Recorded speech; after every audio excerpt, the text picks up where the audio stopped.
All right, so we have talked about a lot of ketone aldehyde reductions, and now it's time to kind of put it all together. So take all of these as kind of predict the product type thing. So treated with that, or that, what are the four different, or are they the same types of molecules that would be generated by these different sets of conditions? So pause the video right now, then come back once you're done. And you're back. Great. So sodium borohydride, one equivalent. That is a reagent that is selective for production of ketones and aldehydes. And we have our protic solvent that I wrote in. Remember, we always have to have our solvents written in. So we'll write it in down here as well. CH3OH. Methanol is a good protic solvent for that.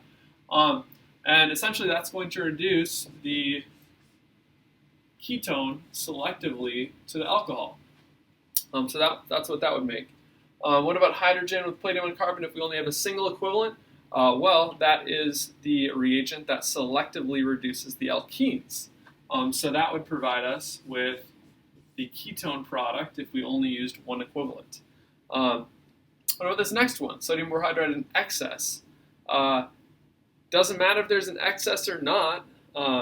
Hydrogen with platinum and carbon might be able to reduce multiple types of things, but these hydride reagents can only reduce polarized functional groups. So it doesn't matter how much sodium borohydride you add, you're still going to have just the alcohol product that leaves that alkene behind. What about this last one? Hydrogen in excess with platinum and carbon? Well, we know that these conditions are faster at reducing the alkenes, but given enough time, they will also reduce the carbonyls. So that would provide the fully reduced alcohol product. So here's a question. What would happen if we changed out sodium borohydride with lithium aluminum hydride here? Would that make any difference, really? Thinking about that. No, it wouldn't, right? Lithium aluminum hydride will reduce other polarized functional groups, so it will reduce esters, amides, carboxylic acids, but it is unable to reduce the alkenes. So if we did a two-step procedure where first we added lithium aluminum hydride in our ether solvent and then added H3O plus and water, these conditions right here would make the same things that the sodium borohydride conditions made. So lithium aluminum hydride or sodium borohydride do similar things in a lot of cases, but they do different things that we'll find out later in other cases. So what about that other blank at the bottom that brings up stereoisomers? All right, what does that statement at the bottom say? When stereoisomers are possible, reductions using these methods will result in all potential configurations. All potential configurations. All potential